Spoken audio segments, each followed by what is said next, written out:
Hi, I'm Karen Downing Ripley, and I invite you to join me on a recent, unexpected side trip to Brittany, France, during the 80th anniversary of the city of Plélo's remarkable liberation celebration, and learn why Bretons and Americans remember and honor our shared DNA of World War II.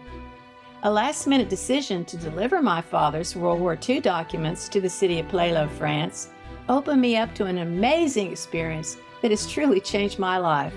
I ask that you join me so that you too can know and appreciate how we Americans are respected and revered because our ancestors fought to liberate the town of Plélo in August 1944. Even though we were tired from weeks of sailing and traveling in Europe, I was thrilled when I realized that Burt had ignored my reluctance to extend our trip and was driving me to Plélo, all on the Brittany Peninsula of France. She said, "Where are we going next?" And I said, "Well, about midday tomorrow, we'll be in Plélo." And she goes, "Really?" And I said, "Yes." Yeah. So on we go. Not expecting much, of course, because it was the weekend. You don't know exactly where you're going. I had never been to that part of Brittany. Burt and I had no idea that we had an appointment with destiny and that Providence was intervening. Unaware of the excitement that soon was to come because of this last-minute detour to Plélo, we began to relax and enjoyed a beautiful and uneventful drive through the French countryside. The roads were narrow and there were beautiful fields on either side with flowers in bloom everywhere. It was wonderful to be away from the hustle of the cities and off the freeways. The houses and barns were all built of dark stone and had gardens with gorgeous flowers spilling over walls. Narrow roads wound into towns with row houses made of the same stone, with colorful doors, flowers, or lace curtains the only differentiation one from another. Nothing had changed on these homes for hundreds of years. However, the inside of these homes are beautifully decorated, often with modern Euro design and high-quality furnishings and appliances. Architectural features included wood ceilings and floors and lavish clerestories with large open windows overlooking the towns and countryside. And we went searching for this little village in the hinterland, the farmland of Brittany. Roll up, and there it was, a little village. And interestingly enough, just like the photographs that Karen had accumulated from the 40s, it looked exactly the same. We were able to locate the church. We were able to locate the town square. Arriving in Plélo, we were surprised and relieved that it was a nice-sized town, with shops, restaurants, and houses leading to the city hall and the Catholic church. It was Sunday, and it looked like everything in Plélo was closed. We turned back to the previous town of Châtelaudren. All the shops and restaurants seemed also to be closed, but then at the very far end of town, there was an interesting-looking cafe that actually looked like it was open. Its colorful exterior made it appear like a magical oasis.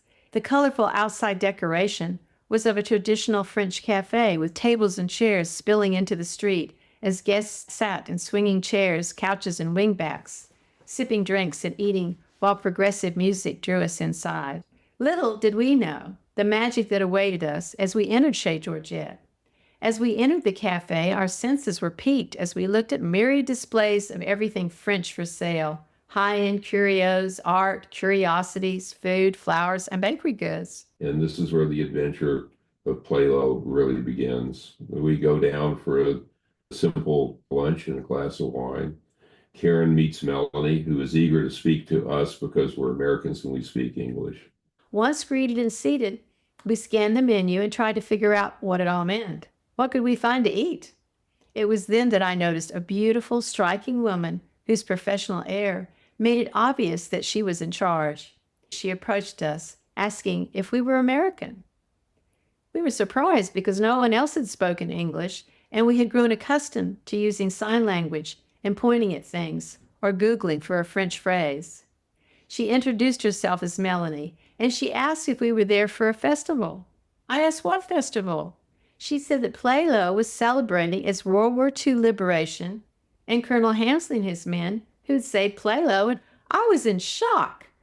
And before I could tell her I knew Colonel Hamsley and why I was there, she reached into her pocket and pulled out her phone saying, "You know, we study Colonel Hamsley. and his men in school. Here, I have a picture of him." She held up a picture of Colonel Hamsley, and to my astonishment, I saw my father in the picture. I exclaimed in absolute elation, "That's my father." She was as amazed as I. She was very happy and excited and began praising the American liberators and said that it was wonderful that we had arrived at such an auspicious time. The first time I met Burt and Karen was when they had rented a cottage at Châtelaudren. So for me, it was automatically linked to the events in Plélo that were going to happen at the end of the week.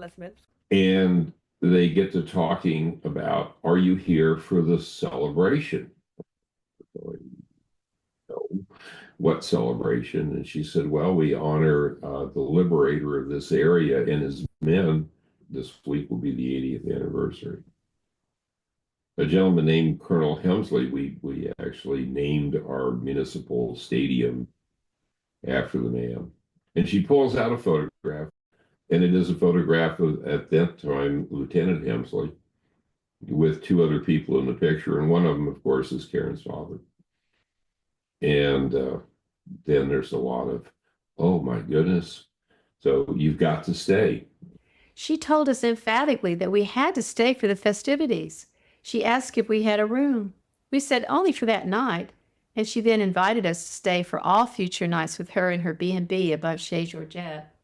I told her we were solely there to drop off my father and Colonel Hamsley's World War II documents, and that we had no idea that there was any kind of celebration. We all agreed that it was the most marvelous synergy, and yes, indeed, we would stay. And there we were for the grand adventure of a lifetime. We were overwhelmed by the hospitality shown to us by Mélanie at Chez Georgette. We looked forward to staying with her and attending the ceremonies, dances, feasts, and everything to be held in celebration of Plélo's liberation. We looked forward to seeing the World War II American military convoy that would drive the route that Lieutenant Hamsley and his men had driven to Plélo.